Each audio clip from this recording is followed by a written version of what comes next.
streets gonna be the streets, bro. And greed is greed. You know, some people don't have that type of morality, you know, to say, you know, I'm not gonna do that. But me, on the other hand, you know, I don't value money, you know, to that degree, to that extent. For sure, for sure. I mean, how deep did it get for you before you changed your life, or before you hit incarceration? Like, was your arrest or your biz drug related, or is? Yeah, man, we done been down up through there for robbery, dope. I mean, you name it. We done been there, homie, and it was all part of survival. You know what I'm saying? I just thank the Most High, you know, that I'm still here. But it was revolving around some everything. Can you, for the viewers, man, just give them a little insight into, I guess, like one of your bids, or I think you shared with me off camera, like you one of the first, or you was like a young.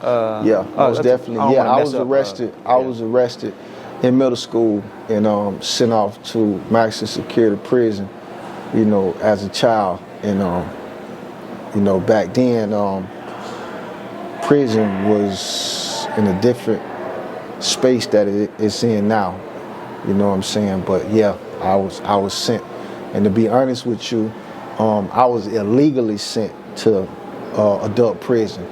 I never was sentenced to juvenile institutions. But unfortunately, you know, it played a good part, you know, on my behalf, because I was around a lot of old heads that gave me the game, and I was receptive to the game that they gave me. So, you know, it worked out, and it's working out. What would cause a young man to be sent to, you said 13? Or?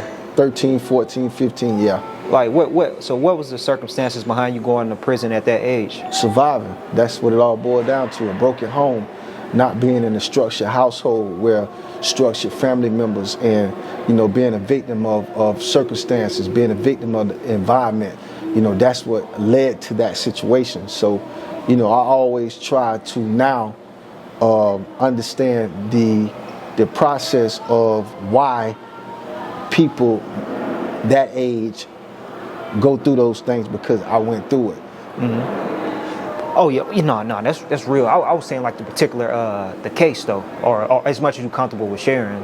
Oh, the case? Yeah. Well, I mean, it was drugs, homie. Getting caught with guns. I caught drug cases. I was, you know, youngin' in the hood, you know, selling crack. You know what I mean? I always kept a strap on me, so I caught multiple possession of firearm charges at an early age. I was in and out of juvenile facilities. The juvenile programs had youth counselors. I mean, you name it, but it still boiled down to not being in a structured household that would stabilize me to the point that, you know, I could live a better life. You know what I'm saying? So that's where it came from. All together, how long did you do in jail and in prison? All together in the system, starting from juvenile all the way to prison, like close to 20 plus years. 20 plus years? Yeah. Of your life given to the system. Right.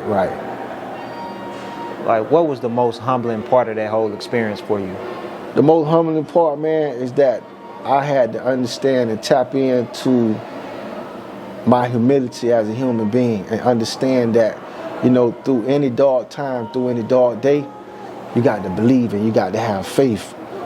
You know what I'm saying? Because if you don't tap into your faith, then it's like it's all in vain. You know what I'm saying? And it helped me elevate by keeping my mind focused and going forward. And many times I failed this way, I failed that way, but I still had my faith to know and believe that one day it was going to get better. Oh, for sure. And I know you mentioned like the hustling that kind of led to it. You just being a product of your environment. Like in Orlando, man, I'm familiar with like certain crews, and obviously you got the street rap, you know, and how that can lead to certain beefs and stuff like that. But it's also a gang element as well. Did that ever kind of take you in too? Or? No, man, I ain't gonna even cap with you, bro. I never really, and much respect to all them boys. You know, it's love for them. I know a lot of homies that's rocking, but I never got into the gang activity, you know what I'm saying? Even though I was affiliated with certain cats on all different sides, I don't have got homies that's Crip, I got homies that's GDs, I got homies that's Bloods, you know, I got homies that's Latin Kings. But you know, my thing was surviving, bro, getting that money, getting to that bag to take care of my family and take care of the people that was around me. And it's crazy. So you was even able to navigate through prison without joining anything. Exactly, yeah. So what's the survival for somebody who unfortunately may find themselves in a situation where they got to do some time? Like, what's some do's and don'ts when you behind the wall, bro? I mean, honestly, bro, that's, man, you just gotta have it in you, homie, because no matter where I go, I tap in, and you know it's respected. You know it got to come from here. Some guys go down that path, and you know they don't make it. You feel me? But I can't speak for them kind, because I got a lion in the bad meat, man. I can go sit down with a snake. I can go sit down with a bear. I can go sit down with a lion. I can go sit down with a dove. You know what I'm saying? And that's just how I move. So more so, you say it has to be like internally. You just gotta, it gotta be you just gotta be bro. a man. You gotta be a stand-up guy. You gotta be a man, and that's something that you know I do very well. No, for sure. I mean, so taking it, so you got the 20 plus, you got the 20 years behind you. You did the hustling. So man, you done mentioned you in college, you working on helping young brothers who may be down that path, going towards that path, and becoming another statistic. Like, so what are you doing now, brother, to kind of make an impact in your community? I mean, man, we doing so much right now, and I'll elaborate on that. Then I'll allow my partner, Miles Moraine. He's very active, day in and day out. We actually running 3-4 companies right now, and we're in the social justice reform. We into the nonprofit sector. We into the mentoring. We feed the homeless. Actually, right now, man, we got multiple transition homes where we housing people off the streets, jails, and the state and federal institutions, and just helping them make that transition where they can come back into society and live a better life. Man, and with you being somebody who's been a person who was incarcerated at one point in time and having to get back out and rebuild, you know, did you have a support system in your corner, or did you kind of have to start from scratch, like finding a house and finding employment, you know, getting your driver's license again, and you know this, that, and the third, you know? See, and that's a good question, because anytime I'm incarcerated, I always sit down and prepare myself, you know, so far as like with my agenda for when I'm released. Like the first week, you taking care of your license. I mean, whatever it takes to solidify myself in society. But I do have a strong support system, you know what I'm saying? And the bank accounts, working on the credit, all of that be on my agenda walking out of the gate.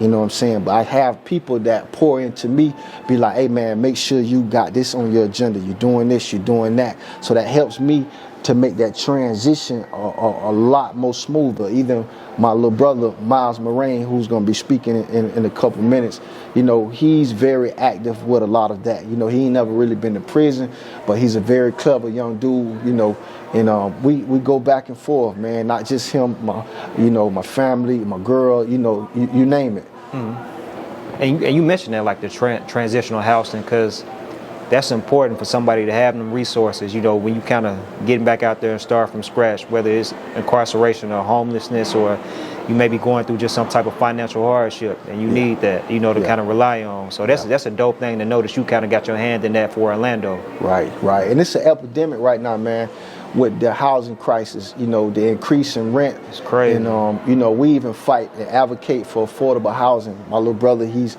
been a part of that initiative as well. So we understand, you know, the hindrances and that people go through on a day-to-day basis. And if we can assist in any form of fashion, man, we move quick. We don't wait till months later. We get very active into the situation and we move.